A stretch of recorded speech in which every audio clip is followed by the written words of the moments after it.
Ini semua teman-teman hanya karena kasus kekufuran saja, malas beribadah, tidak mau jadi orang baik. Hanya itu sederhananya. Lalu kenapa teman-teman? Apapun was-was syaitan yang mengatakan orang beriman itu susah, itu bohong semuanya. Demi Allah orang beriman itu bahagia, tenang, bisa mendapatkan semua dunia. Allah janjikan, tidak mungkin salah.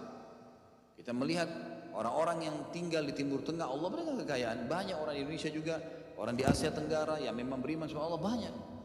Saya berjalan dengan orang-orang yang pergi umroh, pergi haji, banyak orang mampu. Banyak orang mampu dan mereka hidup bahagia, bisa. Ya.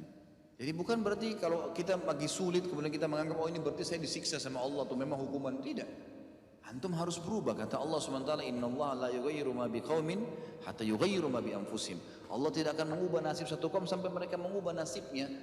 Maksud daripada ayat ini adalah, kata sebagian ulama, kalau seseorang muslim dia memohon, merengek, mengadu sama Tuhannya dan meminta apapun sampai dia minta menjadi seorang raja dunia, akan dikabulkan oleh Allah asal dia mau mengubah dirinya. Lalu Allah akan bukakan kepadanya peluang-peluang untuk mencapai apa yang sedang dia minta itu. Dan Allah sebaliknya akan mencukupkan kebutuhan seorang hamba kalau dia mengatakan cukuplah saya begini.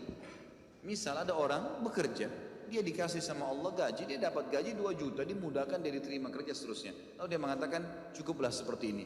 Keluarga saya biaya 1,5 juta, sudah cukup, alhamdulillah, udah, nggak masalah. Allah cukupkan dia dengan itu. Tapi kalau ada orang tamak dengan rahmat Allah, enggak, saya mau begini, saya mau begitu, saya mau berusaha, lalu merengek minta kepada Allah, Allah akan kasih, tapi prosesnya ada. Karena kita hidup di dunia ada proses. Makanya Umar bin Abdul Aziz rahimahullah mengatakan, sungguh saya ini memiliki pribadi yang tumuh. Tumuh itu orang yang selalu antusias mendapatkan yang terbaik. Beliau waktu jadi masyarakat biasa, beliau minta kepada Allah agar menjadi gubernur Madinah. Dan beliau mengatakan terus saya menggenjot doa itu setiap malam sampai Allah kabulkan saya jadi gubernur Madinah. Gitu kan? Kemudian setelah itu saya memiliki antusias yang lebih besar untuk menjadi khalifah dan terus saya berdoa sampai Allah nobatkan jadi khalifah. Padahal Umar bin Abdul Aziz tidak bisa jadi khalifah pada saat itu kalau sesuai dengan jalur keturunan. Semestinya ada orang lain, dia memang keturunan Bani Umayyah, tapi bukan dia semestinya pada saat itu menggantikan khalifah.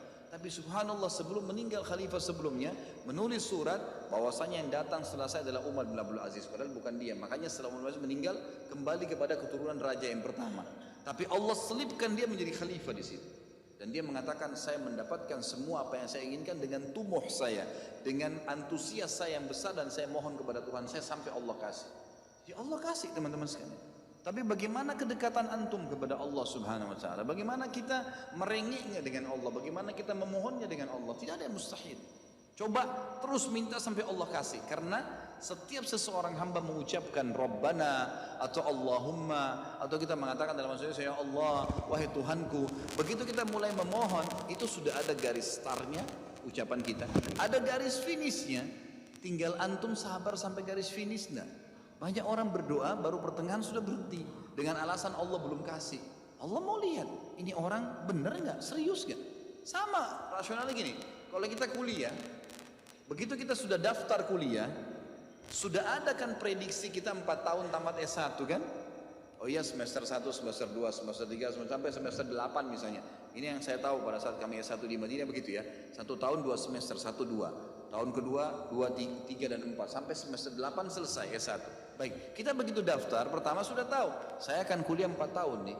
Kalau saya lulus selama 4 tahun saya akan lulus menjadi S1. Kita sudah tahu kan. Kalau ada orang baru tingkat 2 sudah berhenti kuliah, dia sendiri berhenti. Itu sama rasionalnya orang kalau berdoa tuh. Kalau merengek sama Allah, sabar sampai titik klimaksnya, kita akan dapat ijazahnya, kita akan dapat apa yang kita inginkan, gitu kan?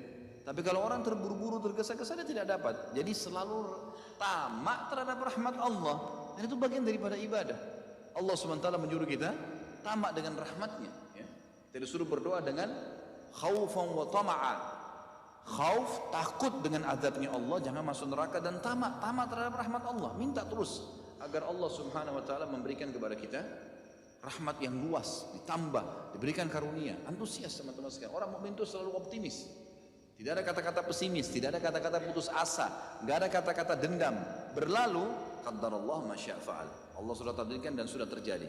Kata Nabi SAW, kalau terjadi sesuatu pada kalian, katakan Allah sudah takdirkan, sudah terjadi. Buka lembaran baru, jalan sekarang, gitu kan?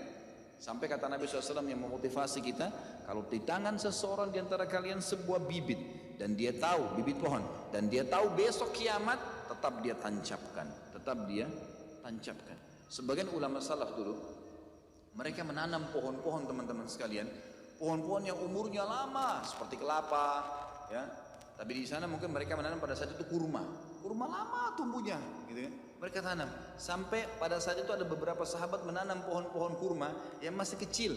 Mereka di umur pada saat itu sampai alis mereka sudah putih dan turun menutupi matanya, saking tuanya, 80-90 tahun. Ditanya oleh murid-muridnya, kenapa anda masih menanam seperti ini di umur seperti ini, gitu kan? Kata dia, Allah akan memberikan saya pahala di setiap gerak-gerik saya, termasuk ini. Bagaimana dia antusiasnya? Artinya ada hadis Nabi yang mengatakan tidak ada seseorang yang menanamkan sebuah pohon kecuali kemudian ada burung yang hinggap di situ, atau manusia ya yang hinggap bernaung, atau mungkin hewan-hewan, ulat atau apa saja yang memakan daunnya atau buahnya, kecuali jadi pahala buat dia. Jadi selalu ada motivasi untuk menjadi orang yang terbaik, ya. Makanya juga dalam masalah surga begitu.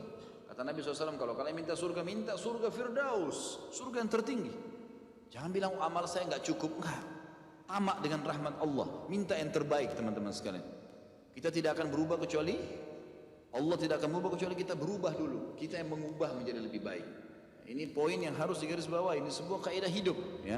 Sehingga kita harus selalu optimis, dan begitulah keadaan orang-orang beriman. Allahu a'lam.